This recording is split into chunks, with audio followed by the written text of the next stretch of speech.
Bonjour, je m'appelle Florent Varac. Et je m'appelle Anne-Sophie. On est vraiment heureux de pouvoir vous accueillir pour vous présenter pourquoi cet outil peut être utile dans votre partage de la foi.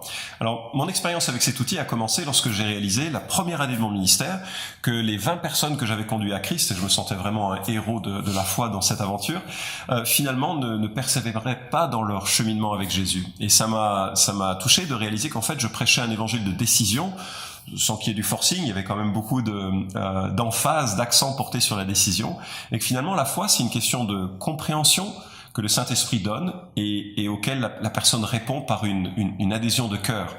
Et donc je me suis dit, il faut qu'on trouve le moyen de montrer à quel point Jésus s'inscrit dans une grande histoire, la grande histoire de la Bible. Mais comme c'est un gros bouquin la Bible, vous le savez, il fallait trouver les quelques histoires qui donnaient sens à la venue de Jésus. Et c'est pour ça qu'on a créé cet outil. Moi, ce que je trouve excellent avec cet outil, c'est que justement, ça permet d'explorer les grands thèmes de la Bible et que la personne découvre par elle-même et comprenne en fait l'intention globale du projet de Dieu pour l'homme.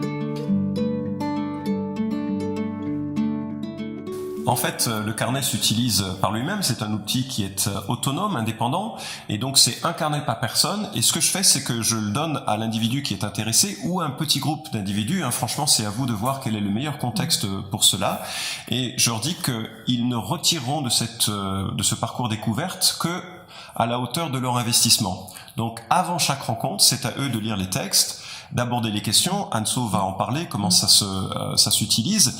Et puis, c'est eux qui font le chemin de réflexion.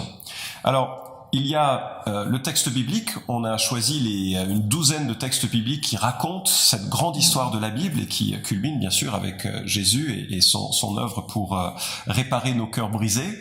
Et une douzaine de textes qui permettent de se faire une idée du grand message de la Bible. Associé à ça, il y a des questions de compréhension, des questions d'émotion, de ressenti et des questions de mise en pratique. Et il faut vraiment rester sur l'idée générale. C'est pas une étude biblique et les chrétiens un petit peu attentionnés, pointilleux vont faire trop d'efforts pour essayer de tout comprendre. C'est pas du tout l'objectif. On réalise que pour quelqu'un qui connaît pas la Bible, c'est un peu comme une cathédrale la nuit, les vitraux n'ont pas de couleur, c'est pas très joli, puis soudainement le soleil rentre et ça donne des couleurs aux vitraux. Et donc notre travail, c'est essentiellement de souligner les grands traits et puis de laisser Dieu faire ce travail de conviction, de compréhension dans le cœur des gens, et puis nous, on observe les illuminations progressives qui viennent comme ça, des intuitions qui viennent dans le cœur d'une personne qui découvre la Bible pour la première fois et qui se dit « Waouh !» Et on est là juste pour accompagner le processus. Alors, concrètement, comment ça se passe ? Ce qui est important, c'est quand même d'expliquer à la personne le cadre de ce livret en lui expliquant que c'est 6 rencontres, idéalement, avec 2 sessions de thématiques à chaque fois. Et on se donne comme objectif de passer à peu près 1 heure autour de la Bible. C'est quand même engageant. Il y a des gens qui vont découvrir pour la première fois.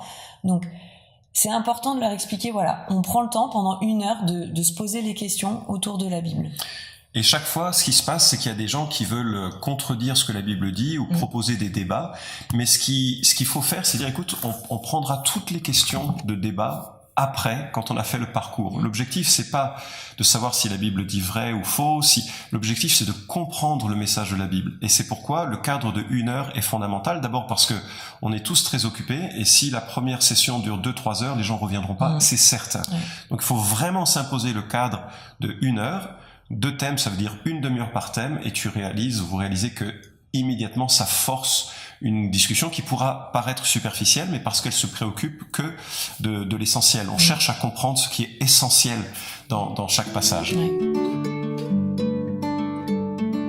Alors c'est un outil qui s'adresse à des gens qui n'ont aucune connaissance de la Bible, des gens qui n'ont aucun arrière-plan dans le christianisme et qui veulent savoir ce que ce livre majeur de notre culture et de notre histoire peut signifier, peut dire. Donc c'est vraiment un parcours pour des gens qui n'ont aucun arrière-plan.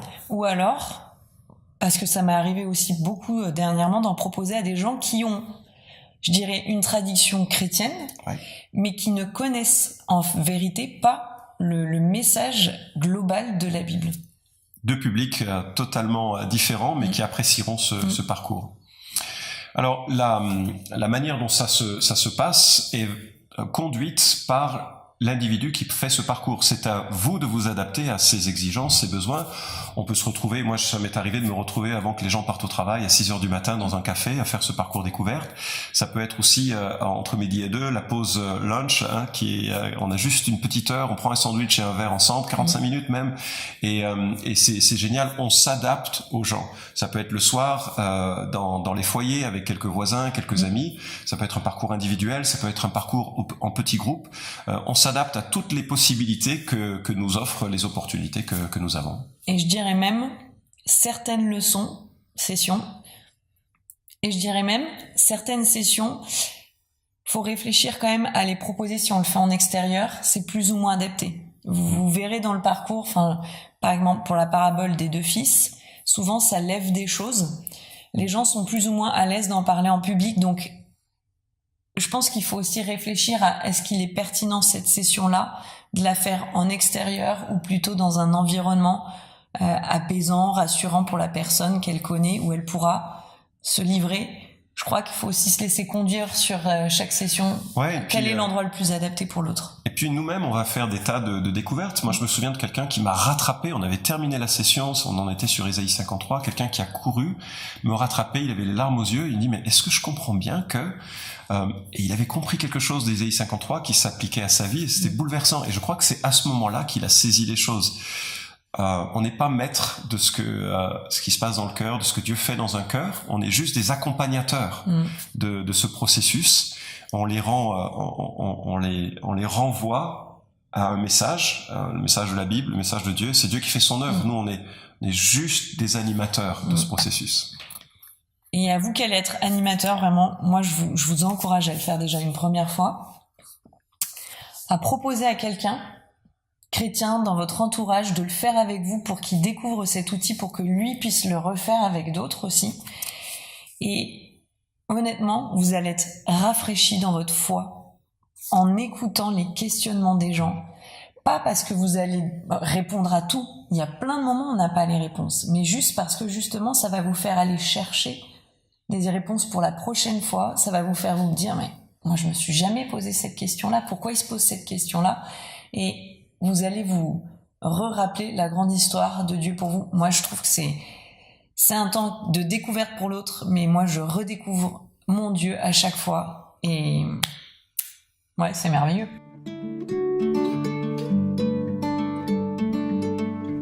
Alors il y a une chose à savoir qui est très importante sur la pédagogie qui est proposée, c'est que ça se fonde sur une découverte chronologique de ce que l'écriture nous apporte. Progressive. Ouais, c'est très progressif, merci. Donc ça veut dire qu'en tant qu'animateur, ne donnez pas la suite de l'histoire. Il faut que les gens se battent un peu avec les passages un petit peu difficiles et durs qui n'offrent pas encore de réponse. Pédagogiquement, c'est fondamental. Donc, pas de spoiler en disant non, mais ça, c'est Jésus qui accomplit Ésaïe 53. Surtout ne pas trop montrer un peu la notion de Jean 3,15, le proto-évangile. Le but, c'est que les gens progressivement voient la pensée de Dieu qui se révèle dans le temps. Et finalement, si 2000 personnes se sont converties à la prédication de Pierre en Actes chapitre 2, c'est parce qu'il y avait 2000 ans d'histoire rédemptrice qui préparait tout un peuple à réaliser le concept du salut, le concept d'une humanité brisée, le concept d'un pardon possible. Donc, n'avancez pas trop vite pour annoncer les choses qui suivent.